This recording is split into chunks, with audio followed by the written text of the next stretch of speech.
eine Arbeit für richtige. войны до победного конца.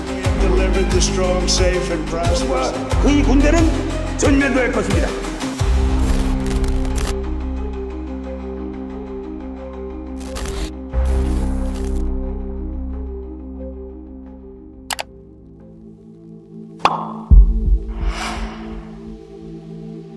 Kamusta mga kaibigan?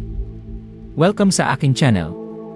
At sa vlog na ito, tatalakayin natin ang isang napakainit na issue na patuloy na umaabot sa mga headlines, ang pahayag ng China na inaangkin nila ang Palawan Island sa Pilipinas.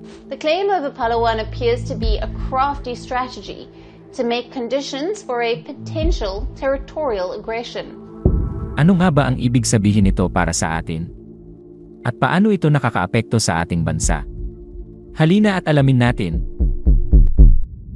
Para mas maintindihan natin ang issue, balikan muna natin ang background ng mga claims sa South China Sea kung saan matatagpuan ang Palawan.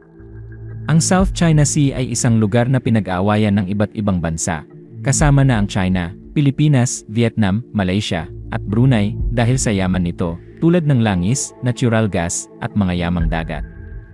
Noong 2016 na, ay ipinagtanggol ng Pilipinas ang ating karapatan sa South China Sea sa International Court of Arbitration at pinalo ang China sa kaso hinggil sa pangingisda at karapatan sa mga isla.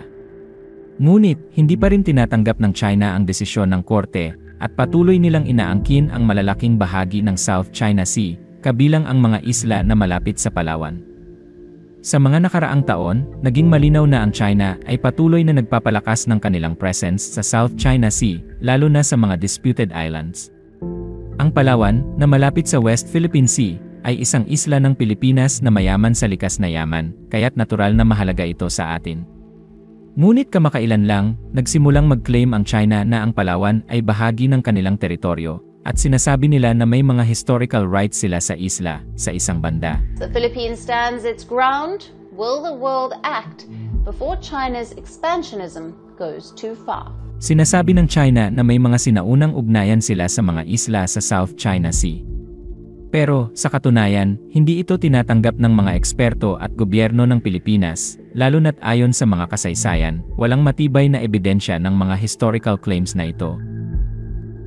Ikinakabahala ng mga ahensya ng gobyerno ang post na kumakalat sa mga Chinese social media.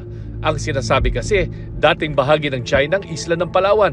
Ayon pa sa post, dati raw tinawag ang isla na Zhanghe Island, ipinangalan sa isang Chinese explorer na naglakbay sa Asia mula 14th hanggang 15th centuries. Ngayon, paano nga ba ito nakakaapekto sa atin bilang mga Pilipino?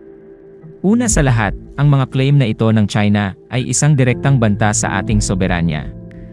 Dahil dito, may mga tensyon at hindi pagkakasunduan sa pagitan ng mga bansa, at syempre, sa pagitan ng China at Pilipinas. Pangalawa, ang Palawan at ang mga karatig nitong lugar ay mayaman sa mga natural resources, mga isda, langis, at gas na malaking bahagi ng ekonomiya ng Pilipinas. Kung magpapatuloy ang pahayag ng China na inaangkin nila ang Palawan, maaari itong magdulot ng mga problema sa pangingisda ng mga Pilipino, pati na rin sa mga proyekto ng mga negosyo sa ating bansa na umaasa sa yaman ng karagatang nakapalibot sa isla. Pangatlo, sa usaping seguridad, hindi lang ito isang simpleng usapin ng teritoryo. Kung magpapatuloy ang mga claim ng China at ang pagpapalakas nila ng kanilang military presence sa mga isla, posibleng magdulot ito ng mga hidwaan na makakaapekto sa ating mga kababayan, lalo na sa mga nakatira sa mga coastal areas. Ang Pilipinas ay nakikipag-ugnayan sa mga international allies tulad ng Estados Unidos, Japan, at mga bansang kasapi ng ASEAN. Ang mga alyansang ito ay makakatulong sa pagpapalakas ng ating posisyon sa harap ng mga issue sa teritoryo at seguridad. Sa kabila ng lahat ng ito, kailangan natin magtulungan bilang mga Pilipino. Ang issue ng teritoryo, partikular na ang Palawan, ay isang seryosong bagay, at hindi lang ito isang usapin ng gobyerno, lahat tayo ay may papel na ginagampanan. Mahalagang maging informed tayo, at patuloy na suportahan ang mga hakbang ng ating bansa para protektahan ang ating mga teritoryo at ang ating mga karapatan. Ano ang tingin nyo sa isyung ito? Ano sa palagay nyo ang mga hakbang na dapat gawin ng Pilipinas para maprotektahan ang Palawan at ang ating mga karapatan? I-comment nyo sa baba ang inyong mga opinyon. Maraming salamat sa panonood. Kung nagustuhan mo ang video na ito, huwag kalimutang mag-like, mag-subscribe, at i-share. Pindutin ang bell and piliin ang all para palaging updated sa susunod nating mga uploads. Salamat!